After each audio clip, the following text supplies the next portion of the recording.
Ça a vraiment changé mon rapport à la mort parce que je la touche. Elle est froide, elle est douce. La plupart des corps sont doux. Il y a une beauté dans cette mort, mais c'est pas morbide. Je m'appelle Stéphanie Gelbar et je fais partie de la Evra Kadisha, de la communauté juive de Valence. La Evra Kadisha, en fait, c'est une association qui se trouve au sein de toutes les communautés juives, qui a en charge de s'occuper, de prendre en charge le corps et l'âme du défunt ou de la défunte. Au sein de chaque Evra Kadisha, on va trouver une population de personnes constituées d'hommes et une population de personnes constituées de femmes, chacun ayant en charge la responsabilité de s'occuper soit des hommes, soit des femmes.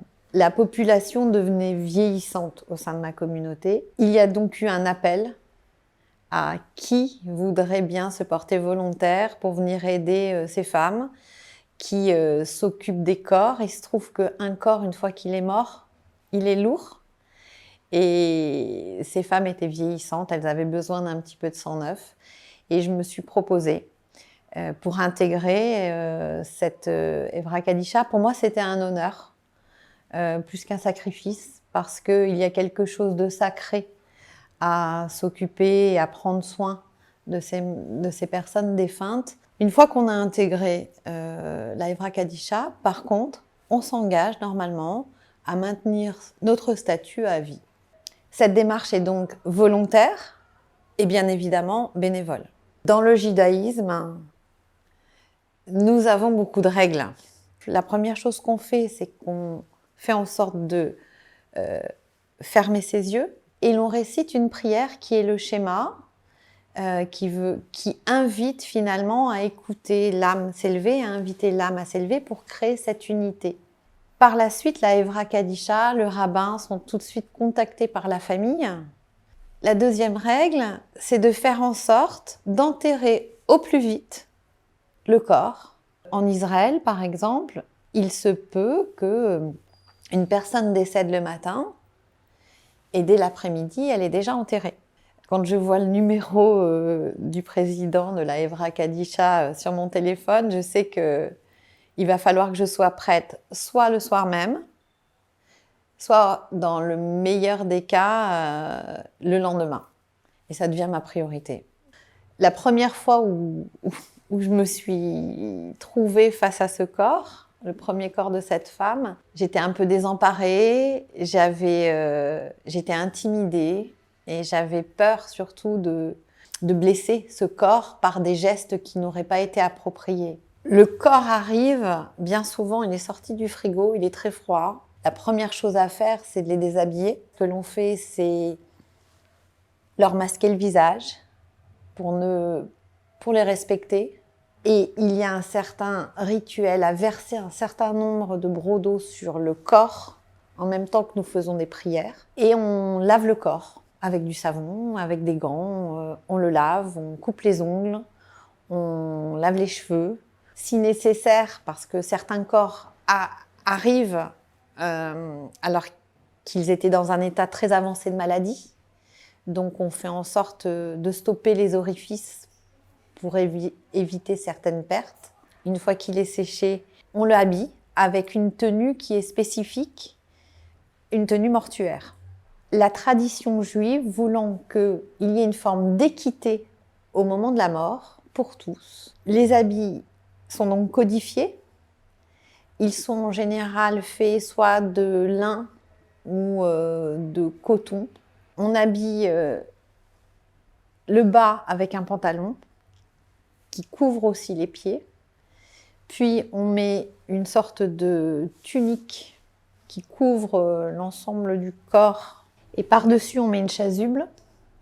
Et enfin, la tête est recouverte avec une sorte de capuche. Tout cela étant fermé avec des petits nœuds.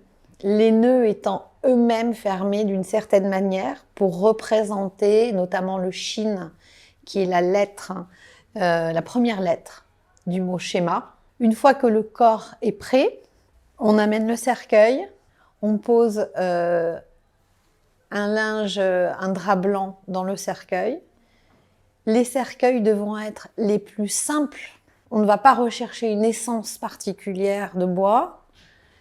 Il y a une forme d'humilité face à la mort et de simplicité qui est demandée. Nous mettons toujours un peu de terre d'Israël à l'intérieur du cercueil. On fait sortir du drap une main. Nous amenons ce cercueil dans le salon mortuaire où bien souvent se trouve la famille.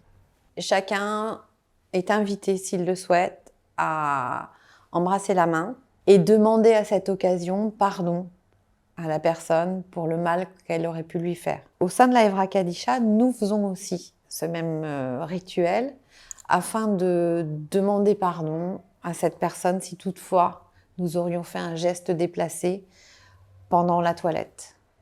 La religion juive est merveilleuse en ça qu'elle propose une forme de ritualisation de chaque moment de la vie. Créer un rituel autour de la mort, c'est une manière aussi de créer une unité, mais c'est aussi une manière d'accompagner l'âme, puisqu'il y a cette idée de réincarnation. Quand j'étais ado, les sujets liés à la mort m'intéressaient. J'en ai jamais parlé réellement, ou quand j'en parlais, j'avais l'impression que j'étais perçue comme mal dans ma peau parce que peut-être un peu suicidaire, évoquant ces sujets. Donc, je les ai tus pendant des années. Il faut savoir que moi, je suis une petite fille des enfants, enfin, petite fille de la Shoah. L'ensemble de la famille du côté de mon papa a été déporté. Cette histoire de la mort, elle fait partie de ma propre histoire finalement. Et m'intéresser à ce qu'ils ont laissé dans l'invisible m'a toujours intéressée. Et le fait d'entrer à la Evra Kadisha et d'être en prise avec la mort, vraiment avec une réalité tangible, un corps mort, m'a permis finalement de, j'ai presque envie de dire, légitimer ma position. C'est-à-dire que je suis très heureuse d'être à cette place-là, parce que je me sens aider les vivants, je me sens être au service de l'âme que j'accompagne. Ça a vraiment changé mon rapport à la mort, parce que je la touche. Elle est froide, elle est douce. La plupart des corps sont doux. Il y a une beauté dans cette mort, mais c'est pas morbide.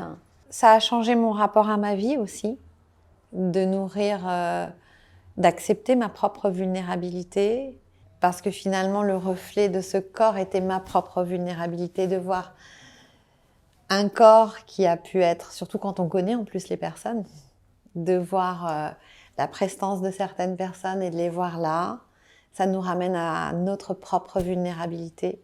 Une des expériences que j'ai eues qui m'a marquée a été ce moment où on était face à un corps qui était crispé et les vêtements que nous avons à enfiler sont des vêtements en toile de jute. Et je me souviens de ce moment où non, on n'y arrivait pas. Le bras était plié, et il ne rentrait pas dans cette chemise. Et moi, j'ai dit, mais on va prendre une paire de ciseaux, on va déchirer le vêtement pour y arriver. Enfin, et je me souviens plus le nom de cette dame, mais elles lui ont dit, Madame, aidez-nous s'il vous plaît. Aidez-nous, on a besoin de votre aide. Aidez-nous, on n'y arrive pas là. Je les ai regardées stupéfaites, alors que d'habitude on ne parle pas. Et puis on a attendu quelques secondes, qui m'ont paru être une éternité. Et je ne sais pas comment ni pourquoi, le bras s'est relâché. Et on a pu faire rentrer ce bras dans cette chemise. Il faut être à l'écoute de ce corps qui a encore des choses à nous dire finalement. Dernièrement, à l'occasion de ma rencontre avec Happy End, j'ai voulu énoncer ce que je faisais.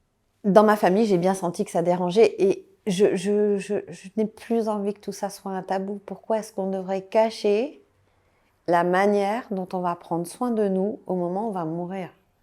c'est toujours plus rassurant de savoir que notre corps, même s'il est mort, va être bien pris en charge, il va y avoir un soin particulier qui va être donné, plutôt que de ne pas savoir comment ça va se passer.